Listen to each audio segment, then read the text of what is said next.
اعوذ باللہ من الشیطان الرجیم، بسم اللہ الرحمن الرحیم۔ السلام علیکم ناظرین کرام، بہاول نگر میں پولیس اور فوج کے درمیان جو معاملات ہوئے ہیں یہ ایک بہت بڑا المیہ ہے۔ بہاول نگر کے تھانہ مدرسہ کے ایس ایچ او رضوان پہلے پولیس میں سپاہی تھا، 11 سال کی نوکری کے بعد ایک امتحان پاس کر کے ایک اے ایس آئی ہو گیا، بعد میں ترقی پا کر سب انسپکٹر ہو گیا۔ اب اس کو پولیس میں 24 سال ہو گئے ہیں، کافی تجربہ کار پولیس آفیسر ہے اور کافی تھانوں میں ایس ایچ او رہ چکا ہے۔ ایس ایچ او رضوان کے پاس ایک سپاہی علی ہے۔ علی رضوان پولیس میں کانسٹیبل ایک ساتھ بھرتی ہوئے تھے، بطور کانسٹیبل 11 سال تک ایک ساتھ کام کیا تھا۔ اسی وجہ سے جہاں بھی کوئی اطلاع یا ریڈ ہوتا ہے ایس ایچ او رضوان کانسٹیبل علی کو اپنے ساتھ رکھتا تھا۔ کانسٹیبل علی نے ایک ملزم سے ایک پسٹل برآمد کیا اور ایس ایچ او رضوان نے ملزم سے 40,000 لے کر اس کو چھوڑ دیا۔ ملزم نے پوچھ گچھ کے دوران بتایا کہ اس نے یہ پسٹل عمران نامی ایک شخص سے خریدا تھا۔ کانسٹیبل علی عمران کو گرفتار کر کے لاتا ہے اور پوچھ گچھ کے دوران عمران بتاتا ہے کہ اس نے پسٹل رفاقت نامی شخص سے خریدا ہے۔ ملزم عمران کو بھی ایس ایچ او رضوان 40,000 کی ڈیل کے بعد چھوڑ دیتا ہے۔ اب رفاقت کی گرفتاری اور رہائی کی باری تھی۔ یہ آپ کو پوری جو سٹوری ہے وہ ہم بتا رہے ہیں جو اس واقعے کا پیش خیمہ ثابت ہوئی۔ ایس ایچ او رضوان اور کانسٹیبل علی رفاقت کو گرفتار کرنے چلے جاتے ہیں۔ رفاقت گھر پر نہیں تھا۔ رفاقت کے بھائی انور سے ایس ایچ او جو ہے وہ اس نے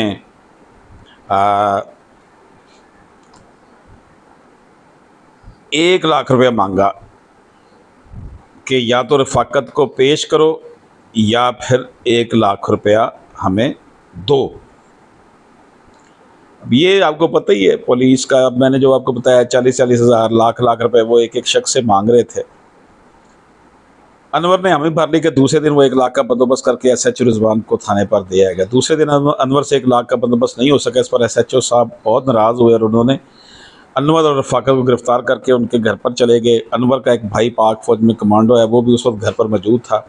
گھر پر ایس ایچ او اور انور کے گھر والوں کی تکرار ہو گئی۔ اہل محلہ بھی جمع گئے۔ ان لوگوں نے ایس ایچ او اور کانسٹیبل علی کو پکڑ کر بٹھا لیا کہ 1,00,000 روپیہ کس چیز کا لینے آئے ہو۔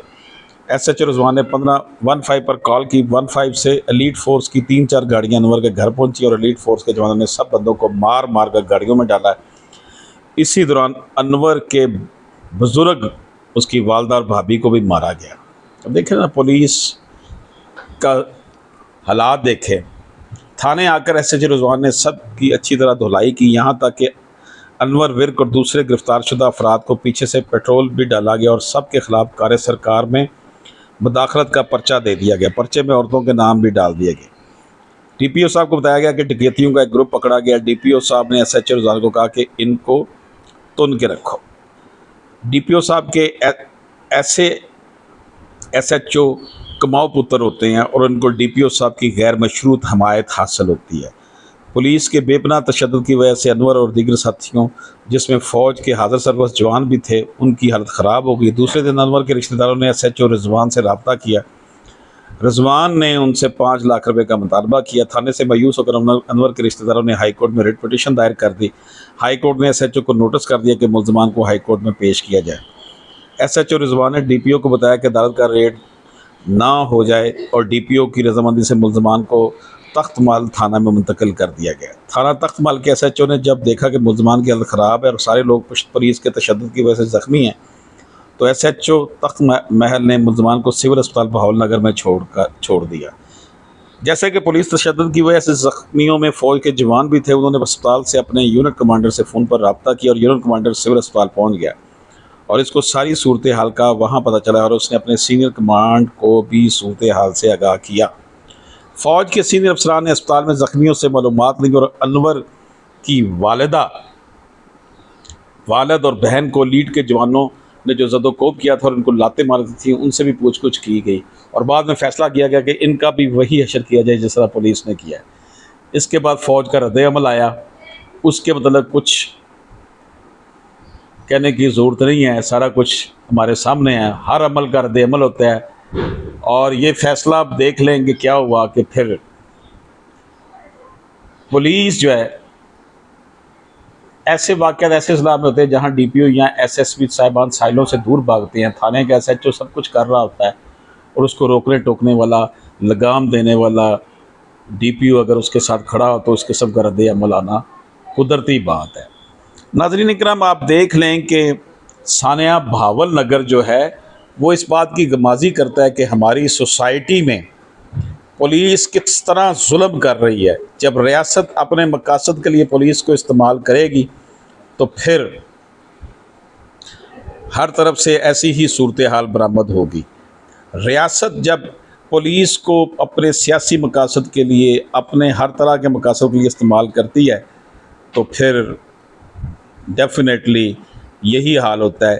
اب پولیس کے ساتھ آپ نے جو ویڈیوز اس وقت چل رہی ہیں، پولیس کے ساتھ جو فوج نے کیا ہے، فوج نے اس کو مارا ہے، ان کی چیخیں نکلوائی ہیں، اور اگر یہ پولیس نہ ہوتی، فوج نہ ہوتی تو پھر اس کا مطلب کیا تھا کہ پولیس کا کچھ نہیں بگاڑ سکتا تھا، کہ تو فوج نے ایکشن لے کر ان کی دھلائی کر دی اور خوب دھلائی کی اور ان کی چیخیں نکلوائی ہیں۔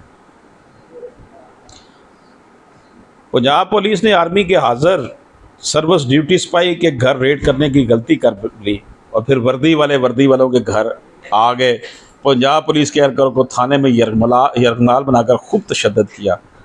اب پنجاب پولیس انصاف مانگ رہی ہے، اور اس حوالے سے ہم نے دیکھا کہ پنجاب پولیس کے کچھ اہلکاروں نے ریزائن بھی کر دیا اور کچھ نے اس میں جو ہے وہ ایک نے تو اپنی یونیفارم کو آگ بھی لگا دی ہے۔ تو ناظرین اکرام، یہ صورتحال جو ہے، کیا اس معاشرے کی، کیا یہ انسانوں کے رہنے والا معاشرہ ہے کہ جھوٹا کیس ہو یا سچا کیس ہو، ایس ایچ او کو پیسے چاہیے، اور یہ ایس ایچ او کے پیسے نیچے سے لے کر اوپر تک تقسیم ہوتے ہیں۔